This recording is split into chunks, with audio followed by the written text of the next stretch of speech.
Vision wins when we work vision. All right. We are in unprecedented times right now. Wow, the whole country has come to a standstill. Change is happening.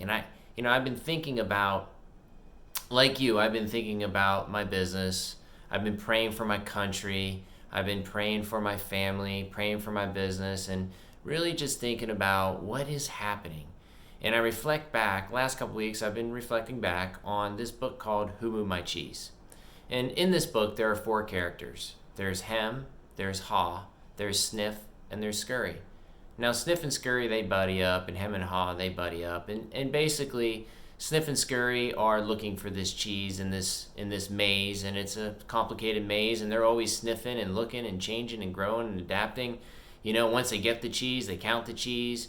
They're constantly looking for new cheese, new maze routes to go down.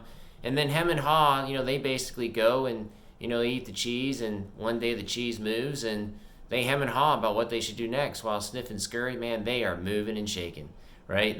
They're not only living, they're thriving. When I think about the lessons of this book, Who Moved My Cheese, we have to adapt to change. We have to anticipate change. One of the things we have to do is we have to enjoy change. We have to anticipate it and enjoy it. And I think about what's happening. Like somebody, the coronavirus in this case, has moved our cheese.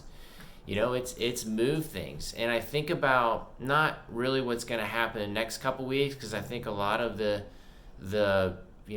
debt's going to be forgiven. A lot of the payroll is going to be forgiven. We're going to have some grace by the government. It's going to happen. What I'm really thinking about is what's going to happen in the next couple of months, 6 months from now. And I think about how we are moving from broadcast to a servicing small vehicle. Let me explain this. Okay, so 10 to 15 years ago, maybe even 20 years ago, broadcast media ruled. Your television, your direct mail, your radio, this was all very popular. We have gone very tribal in the last, I would say, decade, maybe a little bit longer than that.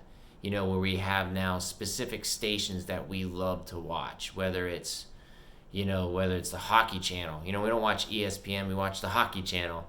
We don't watch ESPN, we watch basketball. We don't, cooking shows, we have our very specific cooking shows. Everything is very tribal. And I think that moving forward, we're going to be looking for these high trust environments, loyal environments. We're looking for connection, right? The companies that are able to pivot now and provide a high trust, loyalty product, good, or service in the coming weeks and months are going to thrive.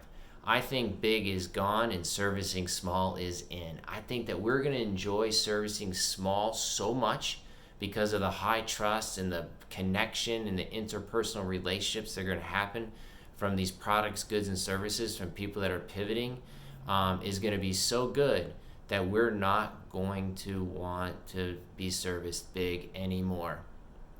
When I look at different models like the Carvana model, where they're bringing cars to you, I think this is going to happen across the board. I think servicing small is the future.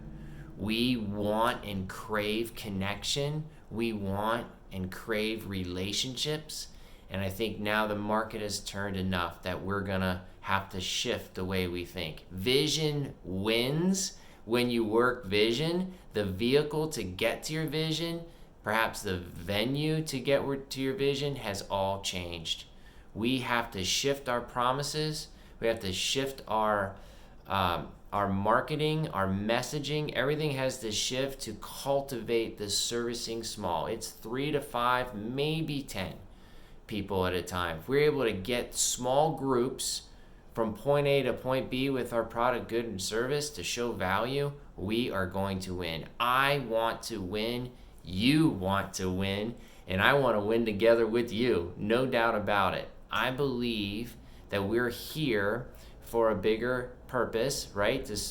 To glorify God with our talents and our abilities. And I think this is a way to do it, to glorify God with our talents and abilities, to show that we believe in connection and service in high trust environments. This coronavirus, 6 months from now, maybe even 3 months from now, is shifting our lens and how we need to adapt. Don't be hem and haw.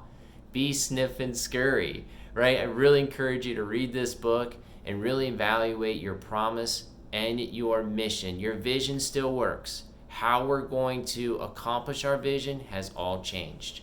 So, vision wins when you work vision. Let's win together. Let's go.